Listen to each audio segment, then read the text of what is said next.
Queen Elizabeth II was a dog and horse lover her whole life, so it's no wonder that fans are wondering what will happen to her beloved pets following news of her death on Thursday. Her Majesty is said to have had 4 dogs at the time of her death, 2 Pembroke Welsh Corgis named Muick and Sandy, a dorgi called Candy, and a cocker spaniel named Lissy. It's also been reported that she had over 100 horses. She loves animals and she absolutely adores dogs, royal biographer Ingrid Seward tells Newsweek. She always has done. They were her first love and they will be her last. While Buckingham Palace has not confirmed what will happen to Queen Elizabeth's animals, royal experts have some predictions. I imagine the dogs would be looked after by the family, probably Prince Andrew, as has the one that gave them to her. They're quite young, the Corgi and the dorgi, Seward says.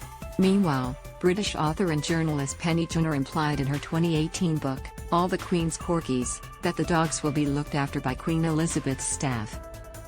Care of the dogs has fallen sometimes to footmen but mostly to the Queen's trusted dressmaker, assistant and right-hand woman, Angela Kelly, and to her equally trusted page of many years standing, Paul Wybrew, who was seen walking with the Queen and the dogs in the James Bond spoof, Junor writes. Both are fond of the dogs, have unfettered access to the Queen and are said to be very close to her. Joe Little, a royal biographer and managing editor of Majesty magazine, seems to agree with both ladies, telling CNN that he thinks the staff will look after the dogs before they are adopted by Queen Elizabeth's children, Princess Anne and Prince Andrew. Princess Anne has had corgis of her own in the past, Little explained. The 2 most recent additions came from the Duke of York and his daughters, so perhaps they could go to him. It's unlikely that they'll be split up. It is possible that royal fans may never know what happens to Queen Elizabeth's pets. As TMZ points out, Her Majesty's last will and testament that leaves her possessions, including dogs and horses, to designated beneficiaries, is likely to be kept under wraps for many years. When Prince Philip died last year, an English judge declared that his will be sealed for 90 years.